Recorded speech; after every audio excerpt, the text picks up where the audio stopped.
drunk crowd echo through. King scrunches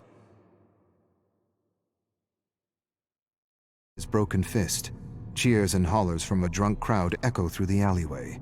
He stares at his fallen opponent, bleeding face, busted nose, chipped teeth. He kicks him in the mouth to put the finishing touches on his handiwork.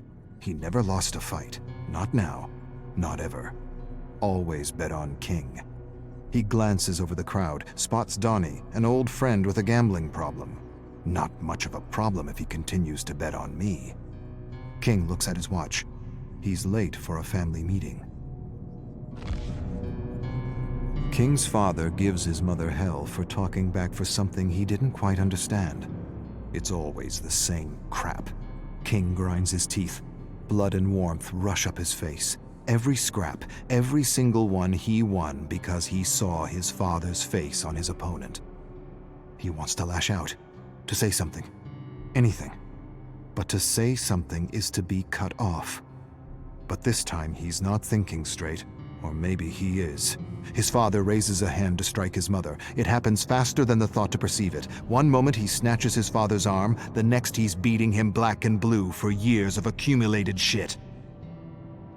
He walks away while his mother tries to help his father up. You're out. Never show your face here again, ungrateful bastard. Get out. He never really had friends. Not real ones, anyway. He had an entourage. A group of sods enjoying the high life with his credit card. Now he has no one. Not a single bloody friend to help him out. He had friends once upon a time in school, but that was long ago. He needs money. But money doesn't grow on trees, and no one wants to challenge him, not after what he did to his last opponent. He needs a job. His accounts are near empty, and his old careless spending habits are hard to break.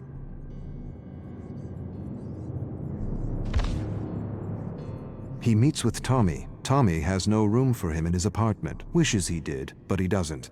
Mick wants to help, but his old lady won't let him. Same with Bill. And Harry. His ex has moved on, and she doesn't want to see his face. Something about being a shithead. He can't live in a hotel room forever. It drains the account. He remembers a face he recently spotted in a crowd at his last scrap. They were friends since they were toddlers. He was a genuine friend, even if they went separate ways. King looks him up. Castle Drive. He hails a taxi. King hasn't felt real in a long time.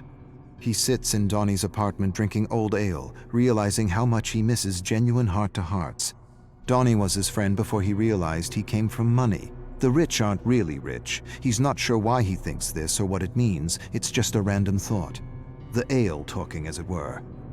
Donnie says he can stay until he figures things out. He's not sure when that will be. It doesn't matter. A sudden rap at the door startles him. Donnie stands, opens the door to reveal a few men in black leather jackets. Muscle. King doesn't hear much. What he does hear, he doesn't like.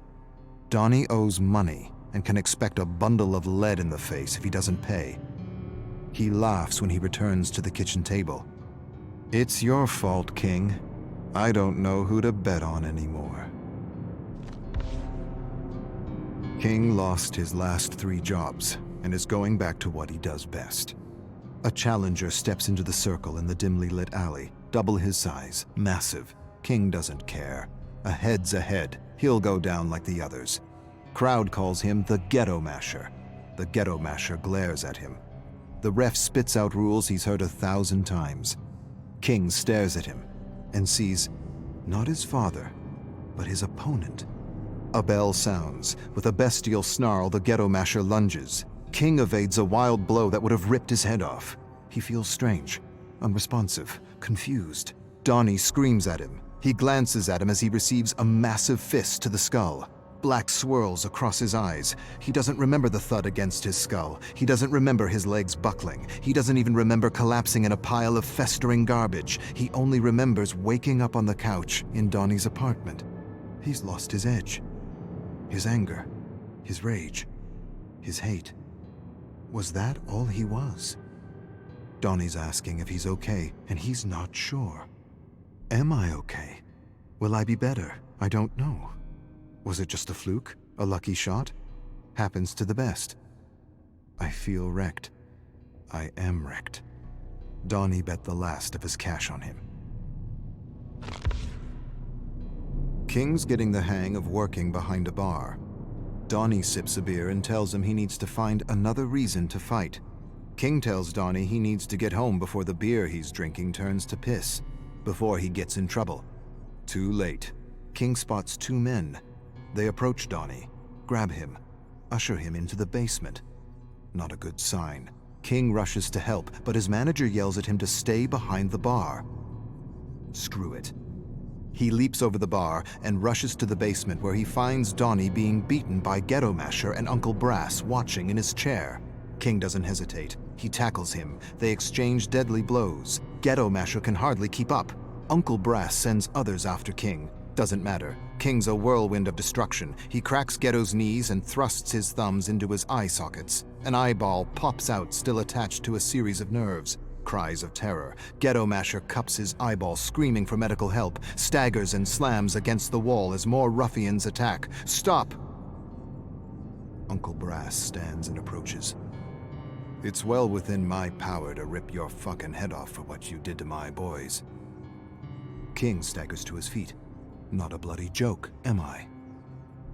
His debt is paid if you work for me. He straightens up and brushes his jacket, smiles. Always bet on King.